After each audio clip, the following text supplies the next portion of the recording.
I think the people that are still seeing my person know now that I'm seeing him, so I feel like at this point I don't care. Wait, I don't know. Dave. Got it. I have watched every single season of Love is Blind except for season 1. That's the only season I never watched. And I can say this is the most boring season ever. I can say it's the most boring season ever. And it seems the producers are always casting the same people that will have the same character traits as someone from a previous season. We all remember Shaq, we all remember Andrew, the one with the fake tears, and now we have David. Make it make sense. Why do they have to keep bringing back the same person? The same person as the guy from last season who kept talking about his money.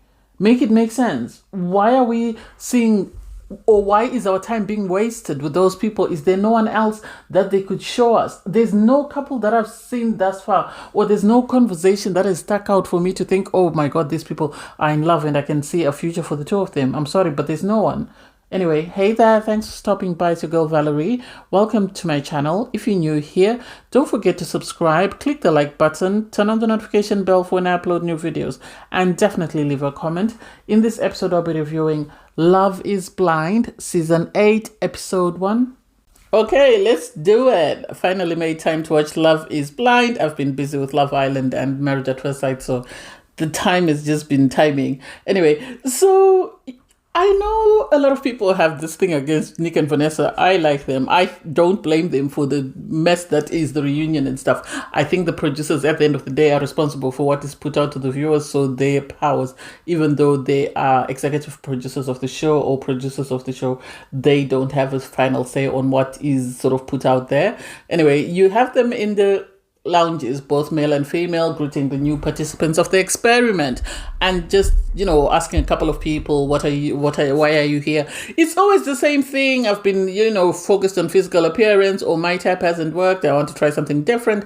And it's like, if you're here for that, let's go. Hopefully nobody says this person is not my type. So the pods are open and we get to meet. First, we meet Danielle. He's 29. He's a sales manager. He's 5'8". So he's got short man syndrome. And he says, a lot of girls prefer guys who are sort of taller, but hey, he's hoping to find his person. He says his older sister is blind, so he is hoping that being on Love is Blind, he gets to experience the world the same way she does, and he's hoping to find his partner. I loved his conversation with Brittany. I thought it was actually cute. I really did, and we didn't get to see much of it, actually. We just got to see one line, and that was it. Brittany is 34.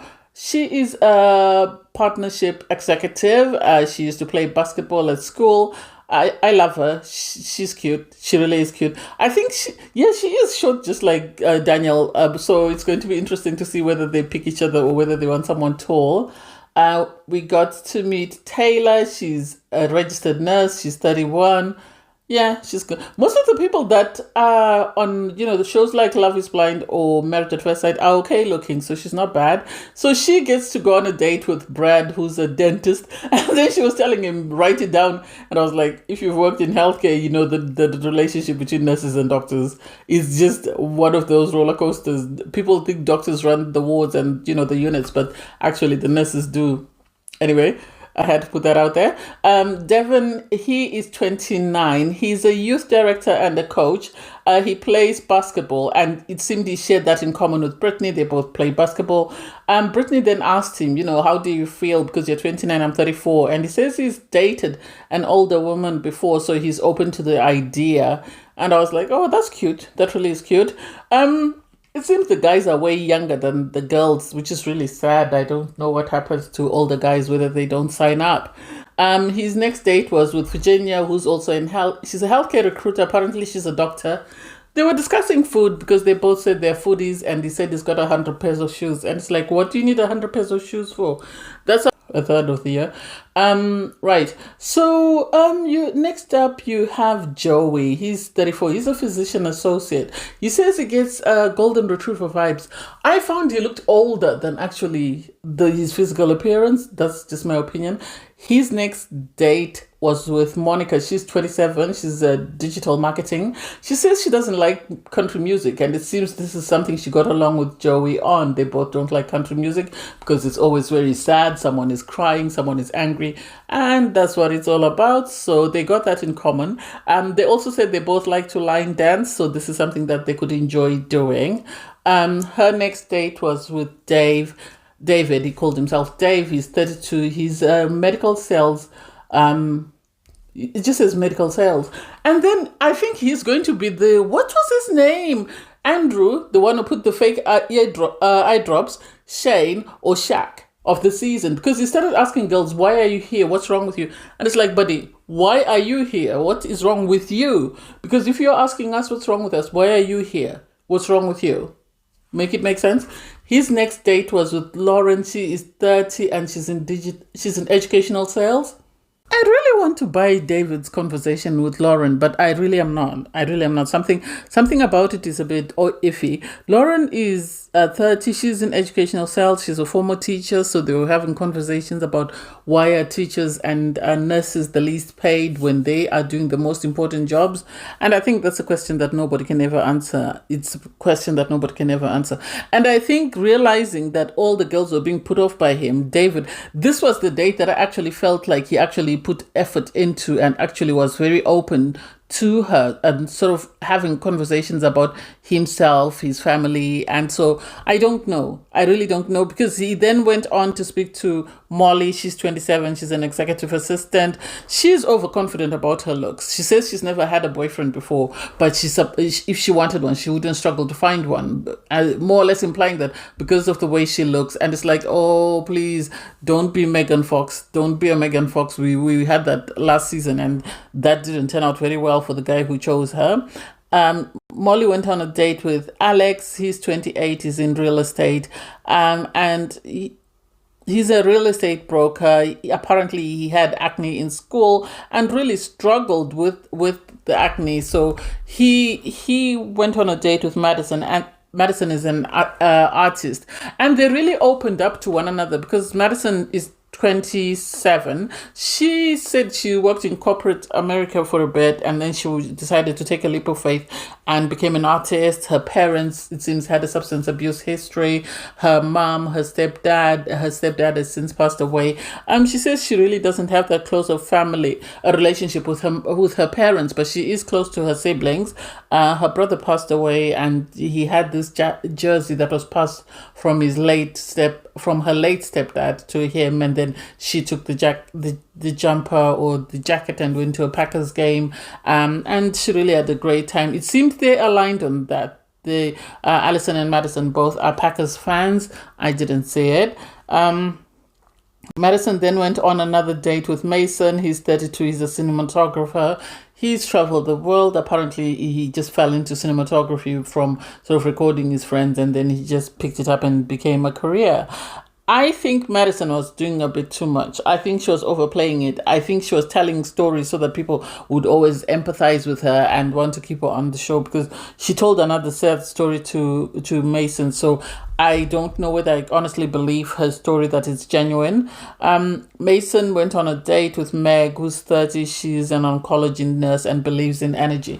And you could see that he was being turned off. I think she's going to be his plan B. If all else fails, then he'll go to her, because she spoke about the universe and she spoke about aliens and stuff, and it was becoming a bit creepy. And I don't know. I don't know whether, Mason will give her a second date, but it seemed way too creepy for my liking. Actually think that there is a common theme amongst people on Love is Blind, because you always get everyone has at least two connections towards the end, because they're encouraged to have two final connections that they then have to choose which proposal they accept, or if they're going to walk away from all their connections. And for me, what I noticed was with David, he had two connections. One was with Lauren, and the other connection was with Molly, I think was her name. Yes. And so what I found interesting was that with Molly, it was more a sexual connection than anything else. He was talking about, are you dominant? Are you this? Are you the other? He spoke about his OnlyFans account and said I was joking about that. And yet, when he was talking to Lauren, he spoke about family. He spoke about his sister and how his sister has high expectations of the person he's going to settle down with. He was asking her, do you want children? And so it makes it sort of strange that, is this what they encouraged, or is it just human nature that you end up sort of choosing between your heart and your physical attraction? I didn't quite get that. I thought his second conversation with sort of Lauren was way more in depth, and it seemed more serious than it did with Molly. I might be mistaken, but that's the impression that I got. Then you had Danielle and Taylor. Danielle and Taylor, for me, I don't know whether they're that couple. There's always the one couple every season that is trouble-free. Outside of season 2, I think is the only season whereby they didn't have a trouble-free couple. But there's always that couple who meet and they have a connection. They don't show us any of their other conversations with anybody else. We're just focused on that. And Danielle and Taylor seem to be that couple. Well, maybe it's just at this point in time, they had a great conversation. They were talking about family, about the fact that when they are with other people, they're constantly thinking about one another. And I'm sort of anxious that, are they telling each other what they feel the other person wants to hear, or do they seriously have a connection that they're building? I hope they're coming from a place of truth and honesty, and it's not just people telling each other what they feel the other person wants to hear, because, at least I think Love is Blind has had a better success rate, especially season 4. Season 4 was their most successful. So I hope this season we do better than the past 2 seasons, because the past 2 seasons really haven't been it. So, because I can't even remember who got married last season. I know Amy and her husband got married, but I think that's the season before that. And I don't even know who got married last season, which is shocking. So hopefully it picks up and it becomes more interesting. So we have a conversation between Brittany and Devon. And personally, I'm asking and I'm side-eyeing the producers and casting that what is going on? Do we not have enough people to cast to sort of fill the time space, or what? Why are we watching this sort of conversations that are mediocre? Do I think Brittany could do better than Devon? Yes. No offense to Devon, but there's nothing about him that stands out. They spoke about, their favorite meals and the fact that she's lactose intolerant, but still there was nothing there to say, oh, these are people that are exploring a romantic connection. I didn't quite get it. You then had Devon have a conversation with Virginia. She is 33, she's a healthcare recruiter, and nothing stood out about that conversation as well. I think at this point, Love is Blind is just conveyor belts. They just want to get through as many seasons as possible, and this is why we have people that are so boring that we're sort of side-eyeing the producers and saying, what are we watching? It doesn't make sense. We then had Monica go on a date. Her date was with Daniel, and it was okay. It was okay. Nothing about the dates actually stood up. If I'm going to be honest, nothing about the dates stood out. But then you had David go on a date with Lauren, and he was telling Lauren that I really like you. I really like everything about you. She told him about her tattoos and the fact that she went, with her friends and they got tattoos, and that sort of piqued his interest, and he decided that she was it for him. He told her that he was going to cancel his other date with the other girl, and it was like, oh, okay, so he's found his person.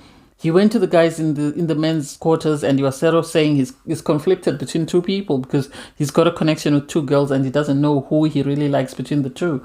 And it's like, make it make sense. If you like someone, that's it. You don't need to be publicizing to everybody else. Because the problem with Love is Blind is, as time progresses, people become territorial. They really become territorial. So when David went back and he was talking about his connection with Lauren and how it was progressing and how excited he was about that, I thought he was about to write off Molly. I thought he was done with Molly, only to see him go on a date with Molly, and he's asking Molly about her tattoos. Where are your tattoos? What do they say? And it's like, so is this man really serious about exploring a connection, or is he just wanting to spend as much time on camera as he can? Which is it? He went on his date, after telling, Lauren that he was cancelling his other date. So it's like, make it make sense. And the sad bit is, guys forget that the girls are in the same lounge and they're going to hear each other out, or they're going to discuss whatever's going on in their with their connection, and the other person is going to find out, which is what happened, because you had Molly sort of speaking to one of the girls in the lounge and sort of telling her that, you know, I'm really enjoying my connection with the person that I'm seeing, but I also think he's seeing Sarah, and so I hope they know that I'm his number one, because he told both girls that they were his number one. And you had Lauren come across to sit with them, and then, you know, in her excitement, Molly was telling everyone about her connection. So she told Lauren that, you know, I've got this guy I'm seeing and I'm his number one. And this sort of was shocking for Lauren, because Lauren had been told that you're my number one and I'm cancelling all other dates. So I hope David has an explanation. And I hope it doesn't go back to what happened last season. We remember where that girl, what was her name, Hannah, where she had a connection with the guy with the money, and then he was seeing somebody else, so she decided to go for Nick, her backup. And I hope this doesn't happen, because we haven't been shown Lauren's other connection. We've only seen her with David, and we've only seen Molly with David as well. So I can't wait to see the fallout from that. Anyway, thanks guys for watching. Please don't forget to like, share, comment, and subscribe. And click the link in my video to watch my review from last season, season 7. Bye guys.